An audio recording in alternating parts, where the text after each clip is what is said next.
በስመ አብ ወወልድ ወመንፈስ ቅዱስ አሃዱ አምላክ።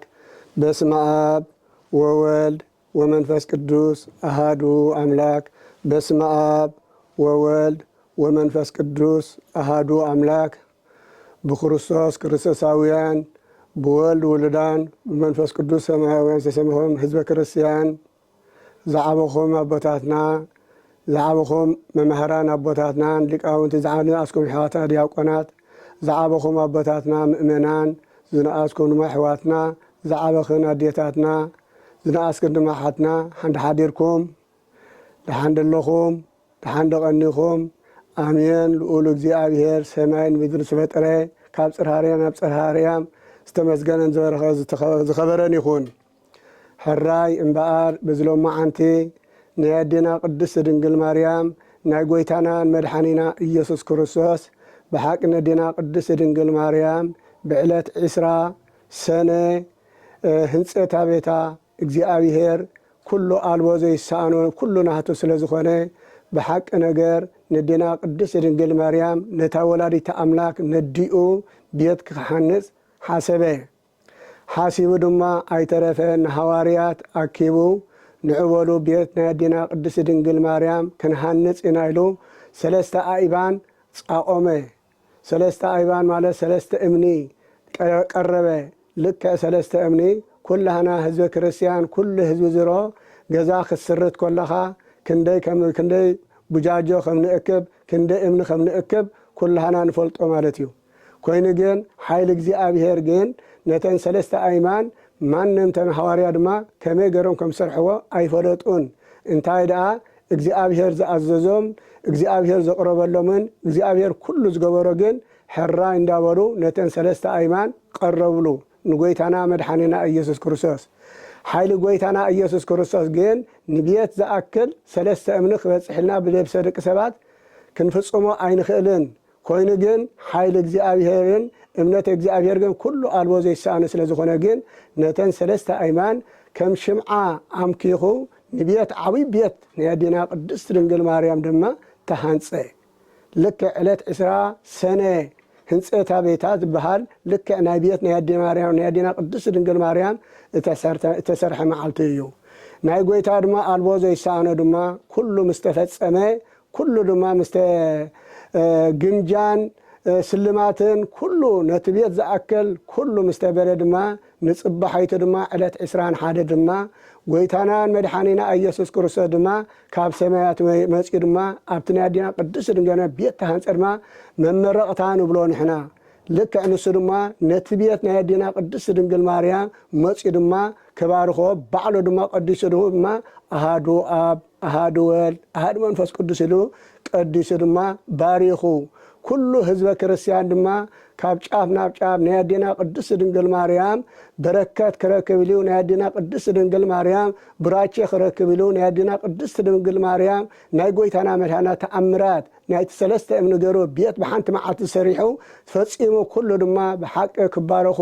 ነንሕሒዶ ቤተ ክርስቲያን ክትመፅእ ከለኻ ብደይቦዋ ኣይትንባ ይብለና። ቤተ ክርስቲያን ክንመፅእ ከለና ግን ልብሲ ሒዞም መስቀል ሒዞም ኩሉ ንዋያት ናይ ቤተ ክርስቲያን ስልማት ኩሉ ሒዞም ድማ ናብ ጎይታና መፅኦም ናይ ኣዴና ቅድስቲ ድንግል ማርያም ብራቼ ክረክቡ ድማ ኩሉ ህዝቢ ጋር ተኣከበ ይብለና። ብሓቂ እዚ ሎመዓንቲ ዓብይ ክብርን ዓብይ ፀጋን እዩ። ንሕና ድማ ህዝቢ ክርስቲያን ኣብዚ ሕጂ ዘለና ሎመዓንቲ ናይ ኣዴና ቅድስቲ ድንግል ማርያም በረከታን ረድኤታን ክንረክብ ናታ ምሕረትን ናታ ፀጋን ናታ በረከትን ክንረክብ ድማ ብሓቂ በዚ ሎመዓንቲ ዕለት 21 ኣብዚ ዘለናዮ ዓለም ብምሉእ ኣብ ዓድና ሃገርና ይኹን ኤርትራ ይኹን ኣብ ዘለናዮ ኣብ ስደት ዘለናዮ ይኹን ኣብ ኩሉ ናይ ኣዴና ቅድስቲ ድንግል ማርያም በዚ ሎመዓንቲ ዘይብዓለ ነገር የለን። ብዓብዩ ድማ ኣብ ዓድና ገዳም ኣብቲ ዓብይ ገዳም ዝዓበየ ገዳም ድማ ደብረ ሲና ድማ ናይ ኣዴና ቅድስቲ ድንግል ማርያም ተኣምራት ዝገበረትሉ ምስ ፍቁር ወዳ ካብ እስራኤል ናብ ግብፂ ተሰሪዶም ካብ እስራኤል ካብ ግብፂ ድማ እምበኣር ንዕዳ ኣዝዮም ሰባት ኣይቅበሉ ይኽእሉ እዮም። ዓበይቲ ጋሻ ዝቕበሉ ምድሪ ኣግዓ ዘለዎ ምስ በሎ ጎይታ ድማ أدينا قدس إنجيل مريم سفكر ولدارما بحق نجر بجبس جرا ناب من سجرا ناب مدر إرترا مدر إرترا دما ب نقفا جرا بوجرا دما رأيو ناب دبرسينا بس حتى دبرسينا مسمى سياجر أيوة تأمرات نهاية ولدارما كم قيلا جرو حنت عباي ابن جرجن رأيو محدريتهم جبرا نهت الله سجى حجر ما بيت كريستيان تصريحات جلجلن بيت مقدس نهتا تفليو كل قدسن بيت مقدس تفلي دما تأمرات دما رئنا شو دما كل حزب دما تأكيبو نهتا بركت كركب زلوا بالعالم تحدن بعالم سيد ما كلهم بجزء تأزيزوا مسيوم نتدبر دما أخبرهم مدما سجى حجر ما نهله يجلجل الله نبدينا قدس دنجل مريم أفتقدام زخرة تباريخون تقدسين مص زي ولدا أديتاتنا ولاد هبان زحامة متلي دما تفويس مص كل بركتنا دما زعابين أبوتاتنا كهنات ممهران مؤمنان زعابهم زنقاسو محواتنا دقنا بمولو بحافشاوي نبدينا قدس دنجل مريم بماكينة كاي ترفس بأقرم كمان بركتا خركب لهم ناي معالتنا كلتا معالتي زخون كيدم صعيرم كاي صعاركا زخونه غير كتبلع كست اي تخلنيخا اتصقا كتركب دما صرق كتركب دما دخيم كان صعير كان صحفي خاينمو اغزيابير زلوم انتي ابز حجي تاكيونا زلنا دما كوم خغبرلنا ابز سدت نيادينا قدس دنجل مريم شم كتصوعه زخرخ زغبره نعاخ تامنه ጸሎት ከዘጸለ ንጸሎት ከዘሰምዐ ቃል እግዚአብሔር ኣብቲ ቤተ ክርስቲያን መጽ ሰምዐ ድማ ኩሉ ጸጋን በረከትን ክዕድሎ ኢሉ ቃል ኪዳን ስለዚ ኣተወላ በዝሎም አንተ ዓብይ ክብሪ ዘለዎ ድማ ከመይ ኣዴና ቅድስት ድንግል ማርያም ድማ ንጎይታና መድኃኒና ኢየሱስ ክርስቶስ ቃል ኪዳን ዘኣተወላ ዕለት 21 ሰነን ኣብ ጎልጎልታ ኸይዳ ኣብቲ መቃብር ናይ ጎይታ ተሰቀለሉ ኣብኡ ኸይዳ ድማ መጸለይ ናይ ኣዴና ቅድስት ድንግል ማርያም ነይሩ እንዳጸለየት ኮላ ወደ አንተ ፍቅር ወደ አንተ አሙን ወደ እንዳበለ እንዳጸለየት ኮላ ኩሉ ሻ እቶም ቤተ አይሁድ ይጸንጽንዋን ይጻናጽንዋን ይሮም ከመይ እዚ አንተ ግበር ትብለና እንዳበሉ ከጋፍዕዋን ክሰድዋን ይደልዩ እግዚአብሔር ግን ኩሉ ናህተ ስለዝኾነ ግን መንፈስ ቅዱስ ስላሴ ድማ ገሪዶም ድማ ከምዘላ ገሮም ድማ ይርኢዋን ይሮም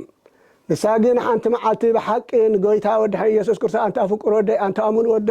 تشعت ورحن حمشت معلتن أما حسني تسكيمك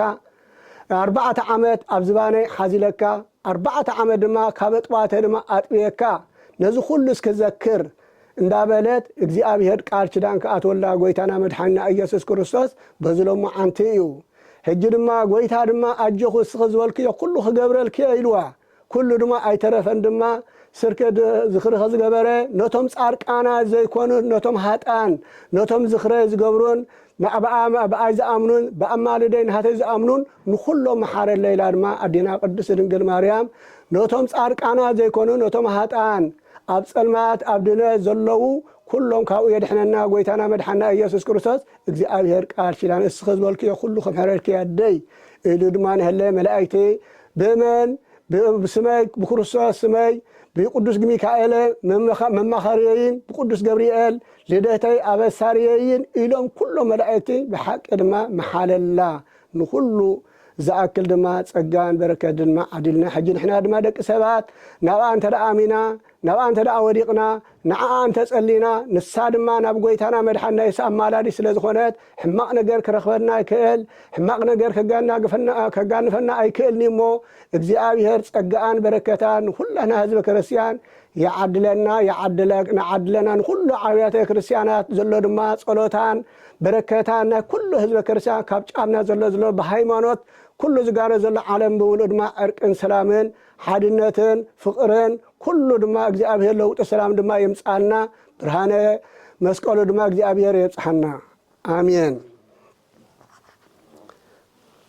هراي قصيلنا دما بزلوم عنتي ዕለት 21 ወንጀል ተነበበ ወንጀል ሉቃስ ምዕራፍ 29 ካብ ፍቅዲ ምዕራፍ 1 ስጋ ካብ 29 ፍቅዲ ስጋ 57 ንሳ ድማ ወርያ ደንገጸት ምቋለ ወሃለ ወትፈወኑ ከመዝንጋም ማይ ተአመሁ ንሳ ድማ ምስራአዮቶ በተቃሎ አዚያ ሰንበደት ከምዚ ዝበለ ሰላምታስ እንታይ ኮን ክኸውን ኢላውን ሓሰበት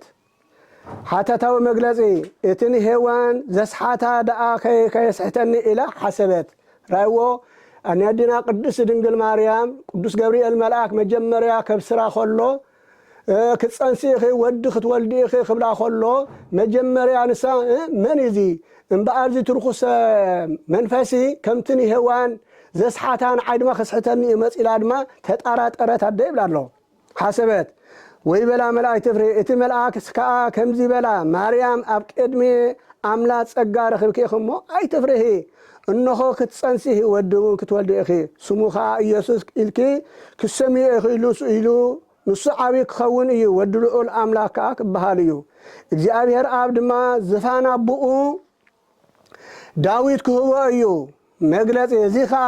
ንሰሎሞን ዶ ኣይኮነን ዝተናገረ እንተበልና ንግዚኡ እኳ ንሰሎሞን ተናገረ እንተኾነ ፍጻሜኡ ንክርስቶስ እዩ እቲ ሰሎሞን ብግዝፈት ዝገዝኦ ክርስቶስ ብርሕቀ ዝገዝኦ ስለ ዝኾነ እዩ ከምኡ ናይ ክርስቶስ መንግስት ዝፋንካ ንዘለዓለም ይነብር ዝበሎ ስልጣን እዩ መዝሙረ ዳዊት ምዕራፍ 45 ፍቅሪ ካብ 61 ስጋዕ 161 ካብ 132 ፍቅሪ 11 ወንሱ ኣብ ልዕሊ እስራኤል ንዘለዓለም ይነግስ እዩ መግለፂ ንዘለዓለም ይነግስ እዩ ማለቱ በቲ ካብ ቤት ዳዊት ዝለበሶ ባህሪ ስጋ እዩ ንመንግስቱ መወዳእታ የልቦን መጽሐፈ ዳንኤል 7 ምዕራፍ 13 ፍቅዲ ስጋ 14 ታሪክ ምሳሌ እግዚአብሔር ዝደለዮ ስራሕ ክሰርሕ ከሎ ብዘግለ ምክንያት ኣይሰርሕን እዩ ናይ ይስሐቅ ርብቃ ስጋዊት ተፍህሮ ብምክንያት ብምቅዳሕ ማይ ከም ዝነበረ መንፈሳዊ ተፍህሮ ማይ ድማ ብስራሕ ቅዱስ ገብርኤል ናብ ቅድስት ድንግል ማርያም ድማ ብምክንያት ምቅዳሕ ማይ እዩ ዝኾነ አብርሃም ይስሐቅ ወዱ ካብ ሃገሩን ዓልየቱን ሰበይቲ ከምጽሎ እያቡር ግዛቱ አምሓሎ እቲ ጉዙእ ድማ ቃል መሓላ ፈጺመ ከደሞ ኣብ ጥቓ ዒላ ማይ ተቐሚጥ ከምዚ ኢሉ ተመነየ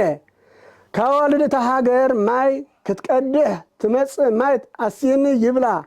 ንሳኻ ሰተ ንጥሪትካውን ከስየካ እየ ትብለኒ ንሳኒሳ ባርያኻ ዝመደብካያ ትኹን በለ ሓሳብ ትንቢቱ ዘይቋፀሮ ከሎ ርብቃ ጓል ባቱኤል ማይ ክትቀድሕ መፀት ከምቲ ትንቢቱ ኮይና ከዓ ረኸባ 5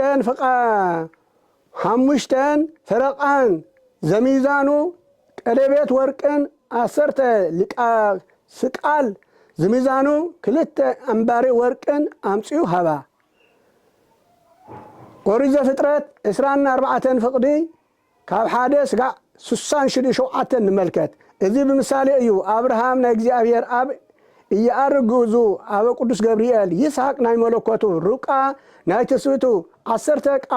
ስቃል ናይ 10 ቃላት ትእዛዝ 2 አንባሪ ናይ ፍቅሪ አምላክ ፍቅሪ ብጻይ ምሳሌ እዩ ከምኡ እፎኑ እንጋ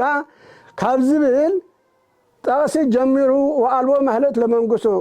ክሳዕ ዝብል 10 ኃይለ ቃል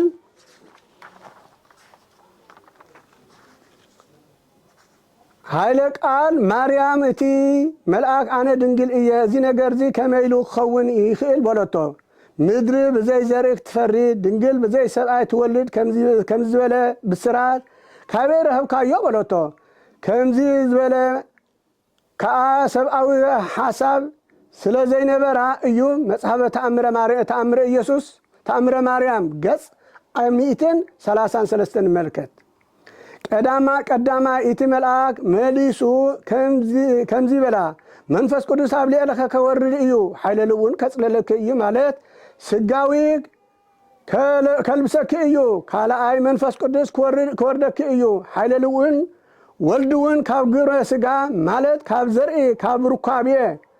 ክሕልወክ እዩ ንሱ ግና ከምቲ ንሰብ ተሰርሐ 3 ግብረታ ስጋ ንጹህ እዩ ከም ዝበሎ ዘለ እስክንድርያ ሃይማኖት አቦብ 110 ንመልከት 29 ፍቅዲ ስለዚህ ከዓ እቲ ካባኺ ዝውለድ ቅዱስ ወዲ ልዑል አምላክ ይበሃል እዩ ካብቶም ቅዱስ ዝበሃሉ ሓደ ቅዱስ እዩ እነሆ ኤልሳቤጥ እታ ዘመድኪ እኳ ኣብ እርጋና ወዲ ጠኒሳ ኣላ ነታ መካን ዝትበሃል እዚ ሻድሻይ ወርሒ እዩ ከመይ ንእግዚአብሔር ሳነ የልወን ቀዳማይ ማለት ብድንግልናኣ ብንጽህናኣ ከም ትወልድ ክገብር ንእግዚአብሔር ኣይሳነን እዩ እሞ መንፈስ ቅዱስ ክሓድረክ እዩ በለ ካልኣይ ኣብ እግረኛ ከም ትወልድ ክገብር ንእግዚአብሔር ኣይሳነን እዩ እሞ ኤልሳቤጥ እኳ ኣብ እርጋና ጠኒሳ ኣላ በለት ቅድስት ማርያም ድማ እነሆ ኣነ ባርያ እግዚአብሔር እየ ከምቲ ዝበልካኒ ይኹነኒ በለቶ መግለጺ ይኹነኒ ዝበለቶ ቃል ምኽንያት ገሩ ዋሂድ አካላዊ ቃል በአጻባ መንፈስ ቅዱስ ኣብ ማህፀና ይቅረጽ ይሓድር ይኹነኒ ዝበለቶ ቃል ናይ እደ ጸሓፊ ብሩዑ ናይ መንፈስ ቅዱስ ቀለሙ ናይ ትስብእቱ ምስጢሩ ናይ አካላዊ ቃል ምሳሌ እዩ ረቂ ምስጢር ካብ ልብ ዘይተፈልየ ብቀለም ገዚፉ ከም ዝረአ አካላዊ ቃል ድማ ካብ ህላኡ ካብ የተፈልየ ብስጋ ገዚፉ ተረአየ ይብል ቴዎዶጥዮስ ዘእንባቆም ሃይማኖት አበው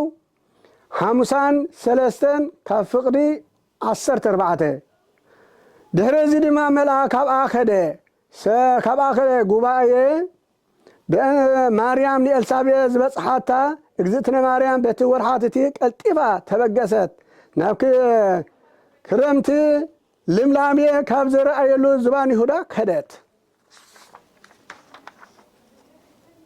መግለጽ ዝኸደትሉ ምኽንያት ኤልሳቤጥ ጠኒሳ ስለ ዘሰምዐት ንምርጋጽ ዘካርያስ ሓሚሙ ስለ ዝሰምዐት ንምብጻሕ እዩ ከምኡውን እቲ መልአክ ዘብሰራ ብስራት ዘረጋግጽ ምስክርነት ንምርካብ እዩ ናብ ከተማ ይሁዳ በጽሐት ናብ ቤተ ዘካርያስ ኣትያካ ንኤልሳቤጥ ሰላም በለታ ኤልሳቤጥ ቃል ሰላምታ ማርያም ሰምዐት እቲ ህፃን ኣብ ከርሳ ተሰራሰረ መግለጺ አንፈርአጸ ዝብል ቃል ሐዋርያት ኣብ ሲኖዶስ ቅዱስ ያሬድ ኣብ ዝደረሰ መጽሐፍ ሰገደ ኢሎም ተርጉሞሞ ኣለዉ ንኤልሳቤጥ ድማ መንፈስ ቅዱስ መልአ ምስጢር ተገለጸላ ብዓብዪ ድምፂ እውን ዓዊላ ንስኺ ካብ ኣንስቲ ብርኽቲ ኢኺ ማለት መርገመ ስጋ መርገመ ነፍሲ ዘይብልኪ በረከተ ስጋ በረከተ ነፍሲ ተህበኪ ተህቢእኺ ብሩኽ ፍሬ ከርስኸውን ብሩኽ እዩ ማለት መርገመ ስጋን መርገመ ነፍሲ ዘርሕቅ በረከተ ስጋን በረከተ ነፍሲ ዝዕድል እዩ ኣደ ጎይታ እስኺ ናበይ ክትመጽለይ ኣነ መን እየ መግለጺ ገረድ ናብ እሜታ ትኸይድ እምበር እመቤት ዶ ናብ ገረድ ትመጽእ በለት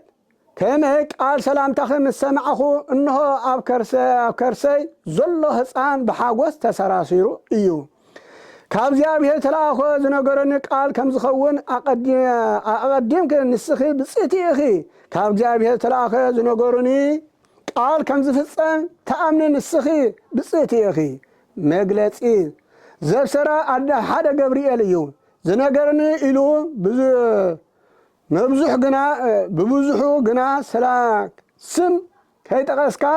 ኣብዚሕካ ምዝራብ ልማድ መጽሓፍ እዩ